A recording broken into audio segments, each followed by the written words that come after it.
GMRC 4, Quarter 3, Week 7. Pagpapanatili ng kalinisan sa kapaligiran, katuwang ang kapwa upang makaiwas sa mga sakit.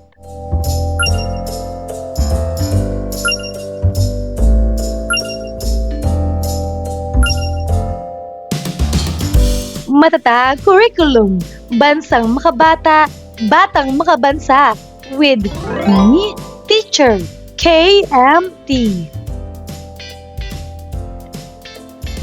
Magandang araw mga bata! Ngayon ay pag-aaralan natin ang tungkol sa pagpapanatili ng kalinisan sa kapaligiran, katuwang ang kapwa upang makaiwas sa mga sakit. Mga layunin. Una, natutukoy ang mga sitwasyon sa paraan ng pagpapanatili ng kalinisan sa kapaligiran, katuwang ang kapwa. Pangalawa, napatutunayan na ang pagpapanatili ng kalinisan sa kapaligiran, katuwang ang kapwa, upang makaiwas sa mga sakit ay bahagi ng tungkuling pangalagaan ang sarili, ibang tao at kapaligiran tungo sa malusog na katawan at isip. Pangatlo, nailalapat ang mga paraan ng pagpapanatili ng kalinisan katuwang ang kapwa upang makaiwas sa mga sakit. Unang araw, pansimulang gawain. #baliktanaw. Pundasyon ang nakaraan sa matatag at matibay na patutunguhan. Kumpletuhin ang mga pangusap. Una, ang mga sanhi o mga bagay na nagudyok sa akin at ng aking pamilya sa pagpapanatili ng kalinisan ng kapaligiran. Ituloy mo ito. Magaling ay ang pagnanais naming magkaroon ng ligtas, maayos at malusog na komunidad. Pinahahalagahan namin ang aming kalusugan, kaginhawaan at ang kagandahan ng paligid, kaya't sinisikap naming maging responsableng mamamayan sa pamamagitan ng wastong pagtatapon ng basura at pangangalaga sa kalikasan. Pangalawa, mahalaga ang pagpapanatili ng kalinisan ng kapaligiran. Ituloy mo ito. Tama! Dahil nakatutulong ito upang maiwasan ang sakit, mapangalagaan ang kalikasan, at maging mas komportable at masaya ang pamumuhay ng bawat tao. Ito rin ay nagbibigay ng maayos na kapaligiran na nakadaragdag sa kaayusan at kaunlaran ng ating komunidad. Panghikayat na gawain. Suri larawan. Suriin ang mga larawan. Ibigay ang iyong opinyon at pagpapaliwanag sa mga detalye at mensahe ng larawan sa loob ng 2 hanggang 3 pangusap. Para sa unang larawan,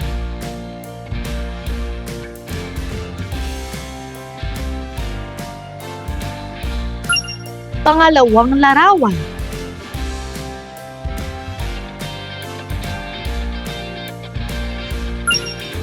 pangatlong larawan,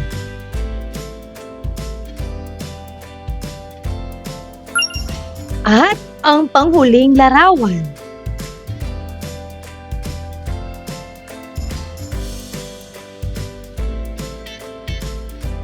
Paglinang sa kahalagahan sa pagkatuto sa aralin KWL chart. Unan o sagutan lamang ang una at ikalawang hanay ng diagram.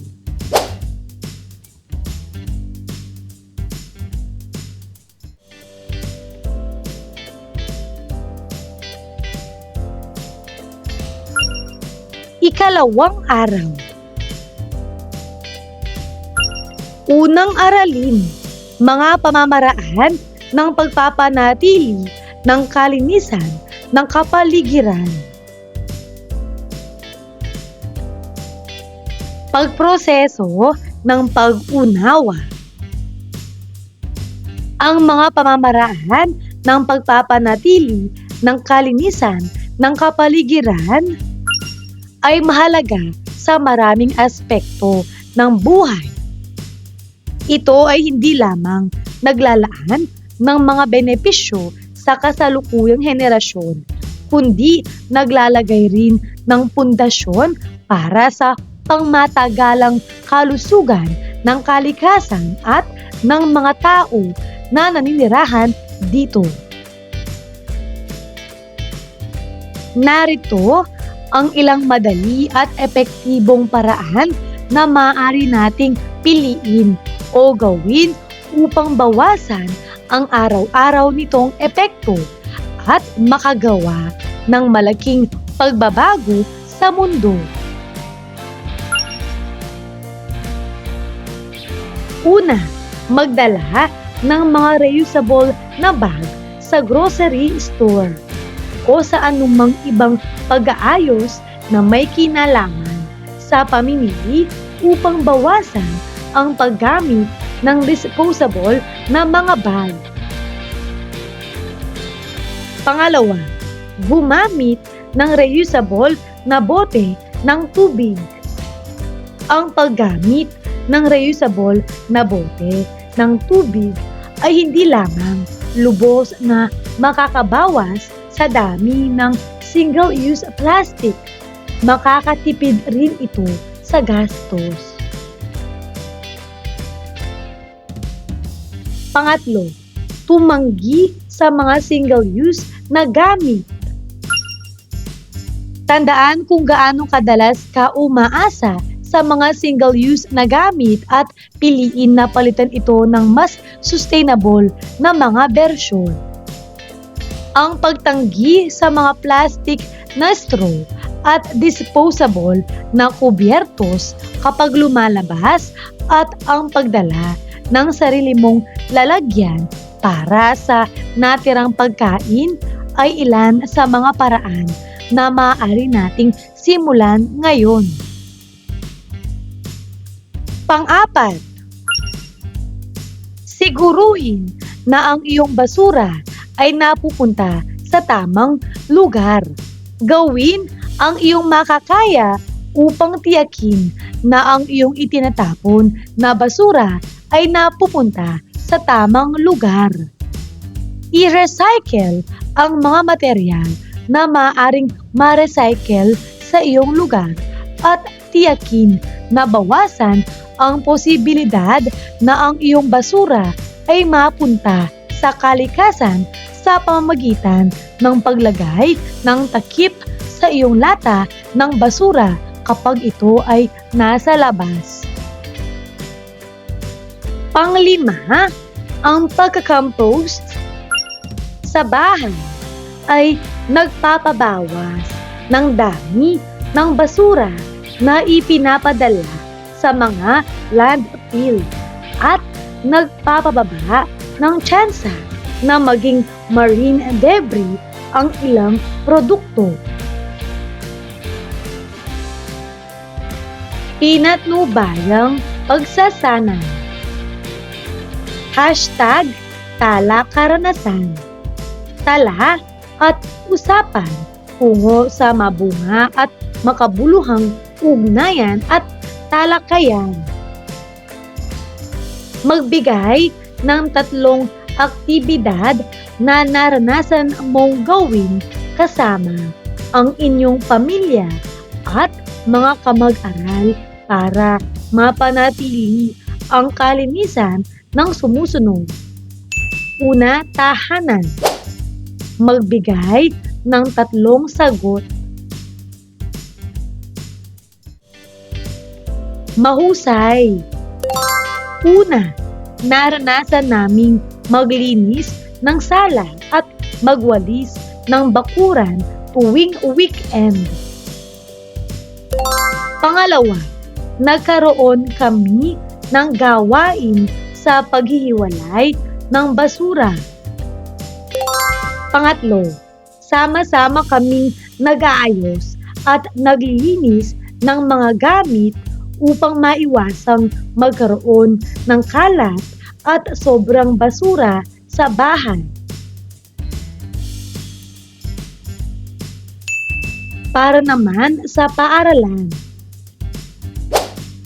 magbigay ng 3 sagot.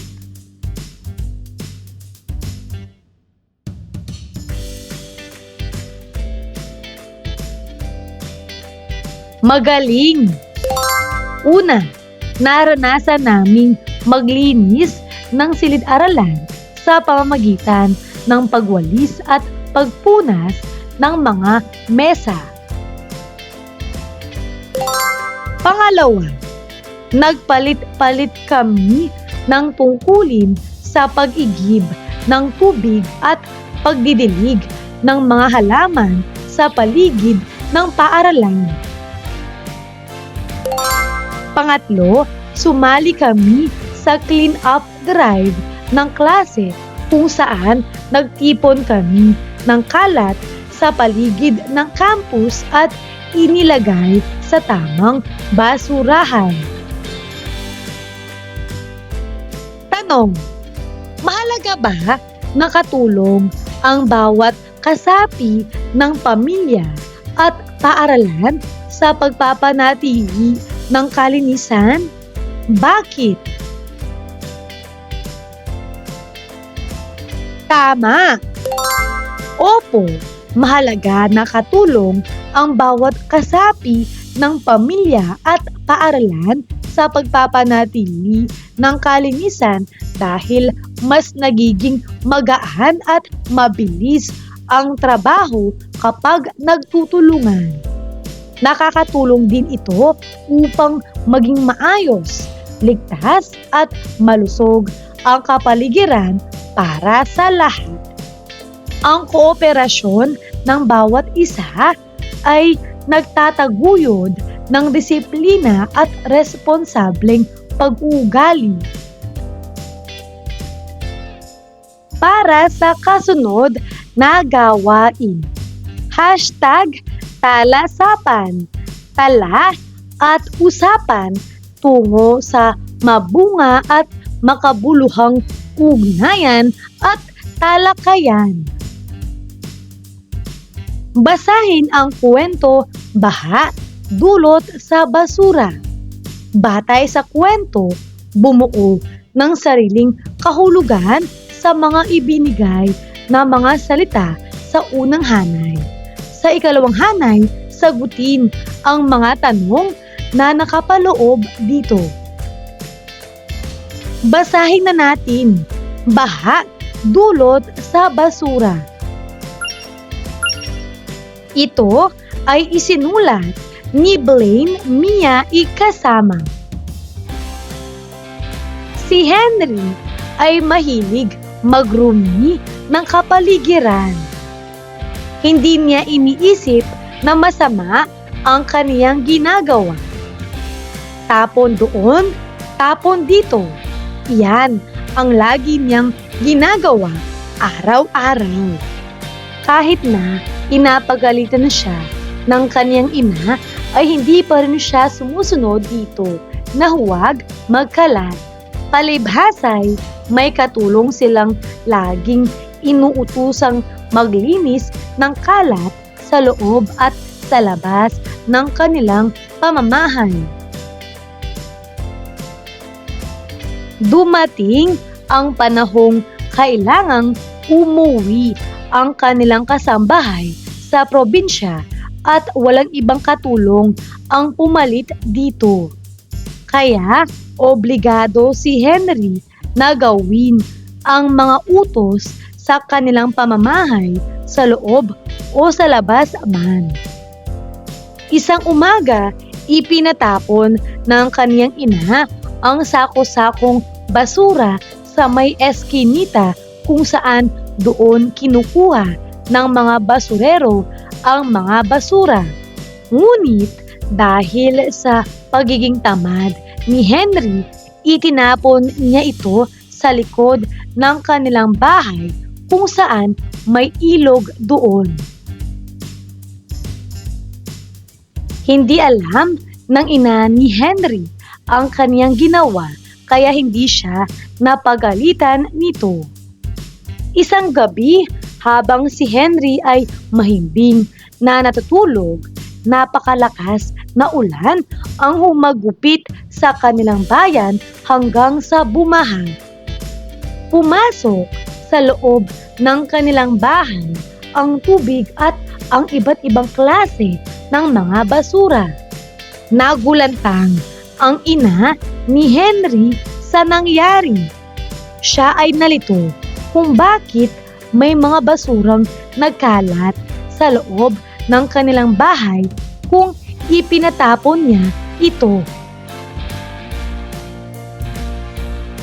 Kaya pinuntahan niya ang kaniyang anak at tinanong kung saan nito itinapon ang sako-sakong basura. Sinabi ni Henry ang katotohanan na sa ilog niya itinapon ang mga basura. Kaya nagalit ang kaniyang ina at sinabihan itong linisin ang basura mag-isa. Napagtanto ni Henry na mali ang kaniyang ginawa kaya sinabi niya sa sarili na hinding-hindi na niya iyon gagawin at magiging responsable na siya. Gawin natin ito. Tala, salita't kahulugan. Magtala ng salita at ibigay ang kahulugan. Halimbawa, kapaligiran. Ito ay tumutukoy sa lahat ng natural na bahagi ng mundo na nasa paligid ng isang tao, hayop, halaman o bagay. Para sa usapan, talakayan. Pag-usapan natin, ano ang dapat gawin natin sa ating kapaligiran? Magaling. Ang simpleng hakbang ng tamang pagtapon ng mga basura ay maaaring makatulong upang mapanatili at mapabuti ang kalagayan ng ating kapaligiran. Gawin na natin. Una, basura. Ano ang kahulugan? Tama. Ito ay tumutukoy sa mga bagay o material na hindi na kailangan at dapat itapon gaya ng papel, plastik at pagkain na panis. Ang pwedeng maging katanungan, ano ang tamang pagtapon ng basura? Mahusay. Ang tamang pagtapon ng basura ay ang paghihiwalay ng nabubulok, di nabubulok at nare-recycle na bagay at paglalagay ng mga ito sa tamang basurahan. Dapat din dalhin ang basura sa wastong tapunan upang maiwasan ang polusyon at masamang amoy. Pangalawa, baha. Ano ang kahulugan? Tama. Ito ay ang pag-apaw ng tubig sa mga kalsada, bahay at paligid dahil sa malakas na ulan, baradong kanal o pagtaas ng tubig sa ilog. Ang pwedeng maging tanong, Ano sa palagay mo ang mga dahilan ng pagbaha? Magaling! Nagkakaroon ng baha dahil sa baradong kanal at imburnal na puno ng basura, matinding pagbuhos ng ulan, at kakulangan ng puno na sumisipsip ng tubig. Nakadadagdag din ang maling pagtatapon ng basura sa mga estero at ilog. Pangatlong salita, responsable. Ano ang kahulugan nito? Tama. Tumutukoy sa taong may kakayahan at usang loob na gampanan ng tama ang kanyang tungkulin tulad ng tamang pagtatapon ng basura. Ang pwedeng maging katanungan, bakit kinakailangang maging responsable tayo sa pagtapon ng ating mga basura? Magaling! Kailangan nating maging responsable sa pagtatapon ng basura upang maiwasan ang polusyon, sakit at iba pang problema sa kapaligiran.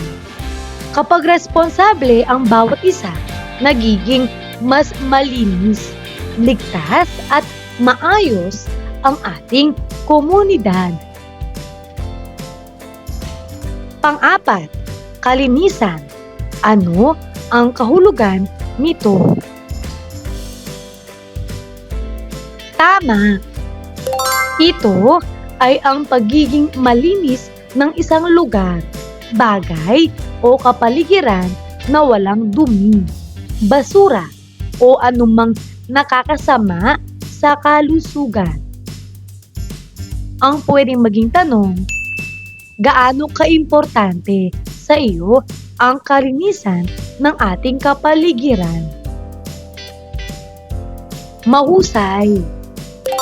Mahalaga sa akin ang kalinisan ng kapaligiran dahil nakakaapekto ito sa ating kalusugan, kaligtasan at kalidad ng pamumuhay. Ang malinis na kapaligiran ay nagbibigay ng komportableng lugar para sa lahat at nakakatulong upang maiwasan ang mga sakit. Paglalapat at pag-uugnay. #Surinawa. Pagsusuri at pag-unawa. Marapat pagtagpuin at hindi paghiwalayin. Sagutin ang sumusunod na mga tanong. Una, bakit mahalagang malaman natin ang iba't ibang pamamaraan ng pagpapanatili ng kalinisan ng ating kapaligiran? Pangalawa, magbigay ng isang konkretong gawain na maiaambag mo sa pagpapanatili ng kalinisan ng ating kapaligiran. Paano mo ito gagawin? Ikatlong araw. Pangalawang aralin, mga hamon na maaaring harapin sa proseso ng pagpapanatili ng kalinisan ng kapaligiran. Pagproseso ng pag-unawa. Ang mga hamon na maaaring harapin sa proseso ng pagpapanatili ng kalinisan ng kapaligiran ay hindi madali. Kinakailangan ang kolektibong pagkilos kasama ang kapwa, iba't ibang sektor at organisasyon, at edukasyon sa pagtatagumpay sa pagpapanatili ng kalinisan ng ating kapaligiran. Ang sumusunod ay maaring mga hamon. Una, ang kakulangan ng sapat na kaalaman at kamalayan sa kahalagahan ng pangangalaga sa kapaligiran ay maaaring maging hadlang sa pagpapalaganap ng mga programa para dito. Pangalawa, ang hindi sapat na pondo para sa mga proyektong pangangalaga sa kapaligiran tulad ng recycling at pamamahala ng basura ay maaaring maging hadlang sa matagumpay na pagpapatupad ng mga hakbang. Pangatlo, ang iligal na pagmimina ng likas na yaman gaya ng iligal na pagputol ng kahoy at minerya ay nagdudulot ng pinsala sa kalikasan at maaaring magdulot ng pagkakaroon ng problema sa pangangalaga sa kalinisan.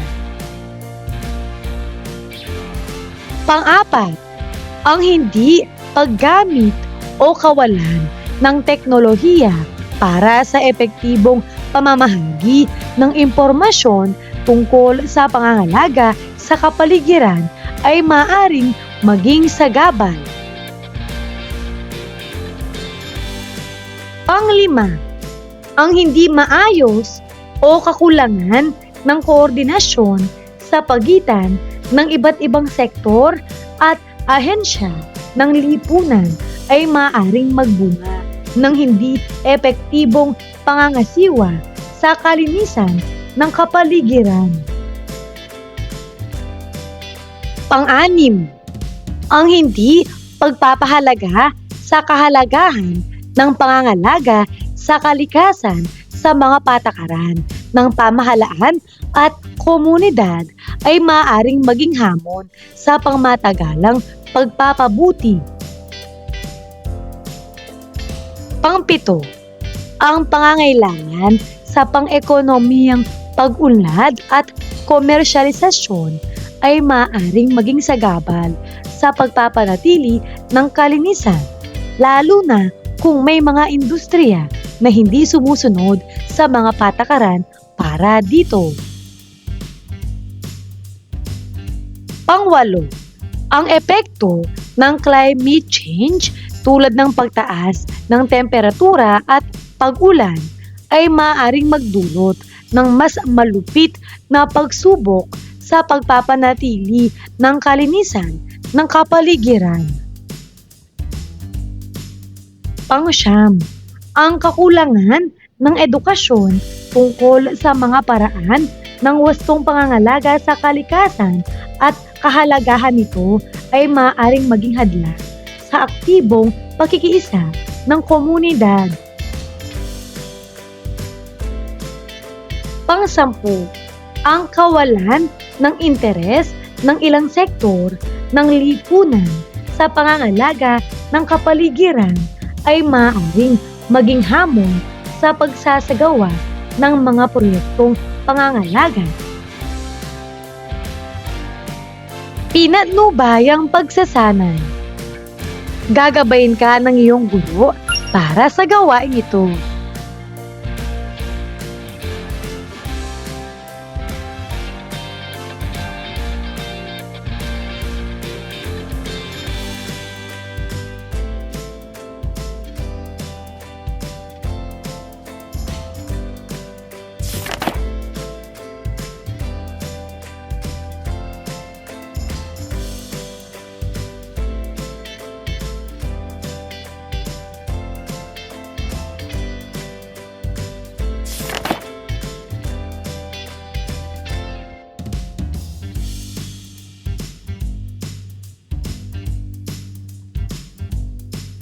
Paglalapat at pag-uugnay. #Surinawa. Pagsusuri at pag-unawa. Marapat pagtagpuin at hindi paghiwalayin. Una, bakit kinakailangan na malaman natin ang mga hamon na maaaring harapin sa proseso ng pagpapanatili ng kalinisan ng kapaligiran. Magaling! Kinakailangan nating malaman ang mga hamon sa pagpapanatili ng kalinisan ng kapaligiran upang maihanda ang tamang solusyon at maiwasan ang mas malalang problema. Sa ganitong paraan, mas magiging epektibo ang mga hakbang para mapanatili ang kalinisan at kaligtasan ng kapaligiran. Pangalawa, sa palagay mo, ano ang pinakamalaking hamon para sa iyo para makatulong ka sa pagpapanatili ng kalinisan ng ating kapaligiran? Mahusay! Para sa akin, ang pinakamalaking hamon ay ang pagpapanatili ng disiplina sa araw-araw, lalo na kapag abala o pagod. Minsan, mahirap maging consistent sa tamang paghiwalay ng basura at pag-iwas sa kalat. Pero alam kong kailangan ito para sa ikabubuti ng ating komunidad. Sa pagtitiyaga at pag-uulit ng mabuting gawi, unti-unti itong nagiging bahagi ng aking araw-araw na buhay. Ika-4 na araw.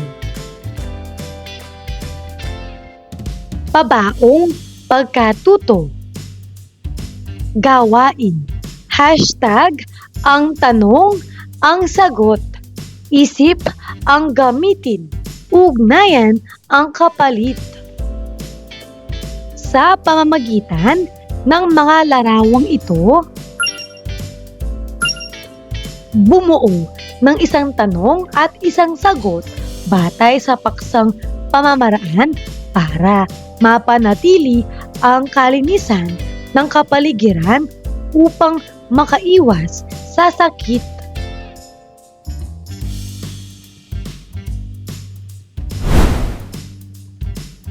Para sa unang larawan, narito ang pwedeng maging tanong at sagot. Basahin mo ito.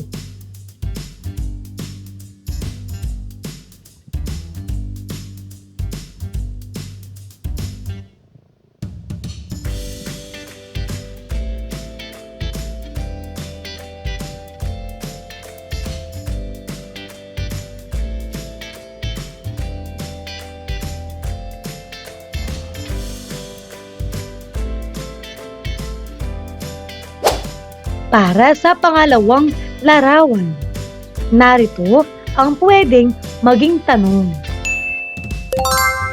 at ang sagot.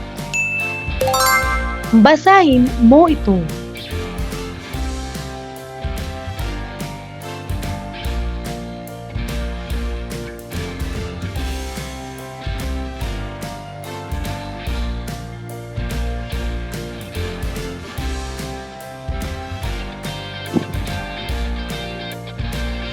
Pagninilay sa pagkatuto. Gagabayin ka ng iyong guro para sa gawaing ito.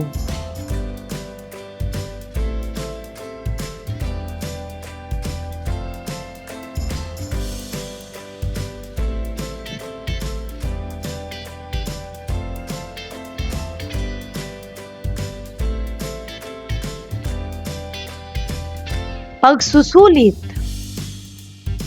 Tama o mali. Isulat ang T kung tama at M kung mali. Una, sa pamamahala ng basura tulad ng recycling, kailangan ang sapat na pondo para sa mga proyektong pangangalaga sa kapaligiran. Tama o mali? Ito ay tama. Pangalawa, ang paggamit ng teknolohiya o social media ay hindi epektibo sa pamamahagi ng impormasyon tungkol sa pangangalaga sa kapaligiran. Tama o mali? Ito ay mali. Pangatlo, kinakailangan nating sundin ang mga patakaran ng pamahalaan at komunidad sa pangangalaga ng kapaligiran. Tama o mali? Ito ay tama.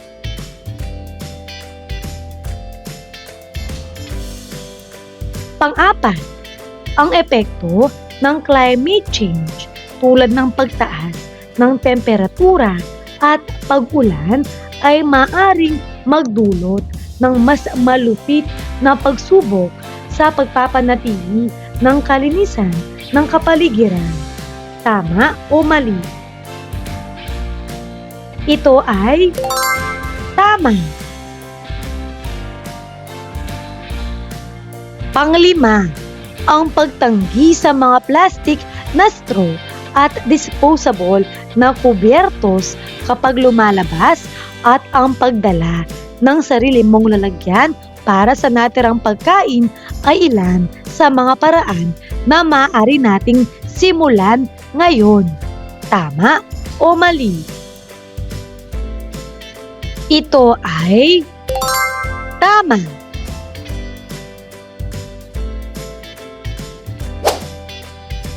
Mahusay mga bata!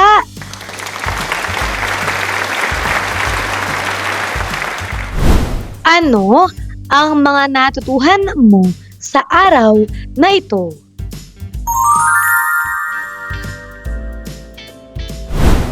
Ngayong araw na ito, natutuhan ko ang tungkol sa mga pamamaraan ng pagpapanatili ng kalinisan ng kapaligiran. At ang mga hamon na maaaring harapin sa proseso ng pagpapanatili ng kalinisan ng kapaligiran.